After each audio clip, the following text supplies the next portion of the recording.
They told you aging means slowing down, growing weak, and giving up your freedom. But what if everything you've been told about getting older is wrong? What if your body isn't failing you? It's simply waiting for you to wake it back up. Most people think that aging means losing strength, feeling stiff, and giving up independence. But that's not the truth. Somewhere along the way, we started believing that our bodies betray us as the years pass, that weakness, pain, and limitation are simply part of getting older. But what if I told you that's a story we've been told, not the reality we have to live? Your body isn't broken because of your age. It's quieted by inactivity. Muscles shrink when we stop challenging them. Joints lock when we stop moving through their full range. Balance fades when we stop asking it to hold us steady. But here's the beautiful truth. Your body is still listening. At any age, it remembers how to adapt, how to grow stronger, how to heal. Science now proves what many have felt in their hearts. That movement doesn't just slow aging, it can literally reverse it. Your body hasn't forgotten how to heal. It's just waiting for the right signal. Think of it like a garden that's been quiet through winter. The soil isn't dead, it's resting. And the moment you offer sunlight, water, and care, life returns. Your muscles are the same way. They may feel dormant, but they're ready to respond. Researchers have shown that people in their 70s and 80s can rebuild muscle, regain mobility, and restore balance, sometimes in just weeks. Your nervous system is still capable of learning new patterns. Your joints can reopen. Your strength can return. This isn't about chasing youth or denying your age. It's about reclaiming what's rightfully yours. The freedom to move without fear, to stand without hesitation, to live without limitation. And it starts the moment you decide to begin. Strength isn't just about lifting heavy things or looking fit. It's about longevity, independence, and quality of life. Studies show that grip strength, the simple ability to hold on, predicts how long and how well you'll live. Hip mobility determines whether you'll stay steady on your feet or become vulnerable to falls. Balance training doesn't just keep you upright. It sharpens your brain and protects your confidence. Movement is medicine, not the kind that comes in a bottle, but the kind that rebuilds you from the inside out. And here's what's truly extraordinary. It's not intensity that changes you, it's consistency. You don't need to push yourself to exhaustion. You just need to show up, move with intention, and trust the process. Your body will meet you there. What I'm about to share with you are 5 movements that thousands of people, men and women in their 30s, 50s, 70s, and beyond, have used to reclaim strength, freedom, and resilience. Let's begin. The first movement is hanging. It sounds simple, but it's profound. When you hang, you decompress your spine, rebuild your shoulders, and train your grip.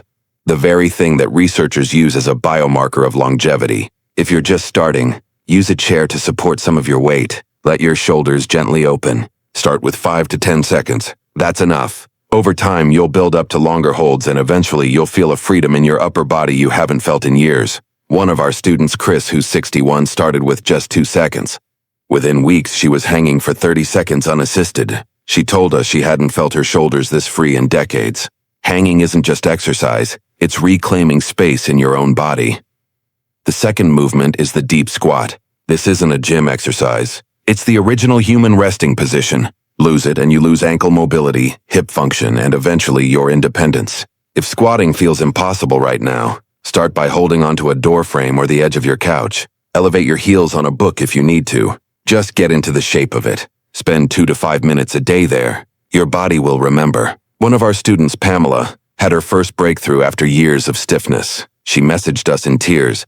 She'd sat fully down for the first time in decades. The squat is survival training. It's youth stored in your hips. The third movement is sit to stand. The ability to get down to the floor and back up again is the line between dependence and independence. Studies show that every point you lose on the sitting rising test increases your risk of early death by 21%. Start simple. Sit in a chair and stand up without using your hands. Lower the chair height over time. Eventually work your way to the floor. Patricia, one of our students in her 60s, told us her dream was simple. I just want to stand up without using my hands. After 3 months, she did it.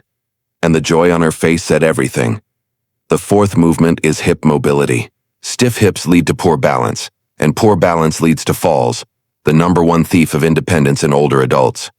Start with gentle floor rocks, 90-90 stretches, supported pigeon poses. Move slowly with intention. One of our students, Michelle, couldn't bend down to feed her dogs without pain. After training her hips, she sent us a video.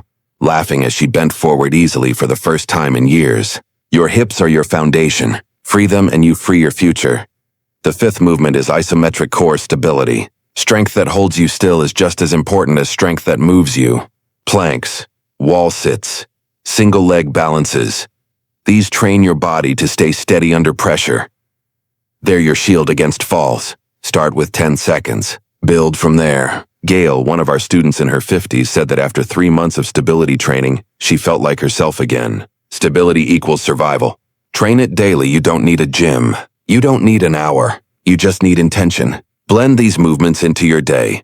A hang in the morning, a squat in the evening, a few breaths in a plank before bed. Make movement as natural as breathing. It's not about discipline. It's about remembering that your body was made to move, and every small gesture of care you offer it compounds into something extraordinary.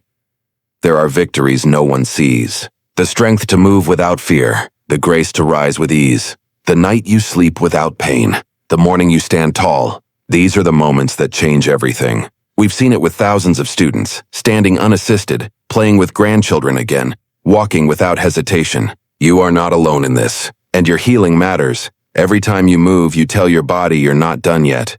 You tell the world you're still here, still capable, still becoming. Keep showing up. Keep moving forward, and may God bless you.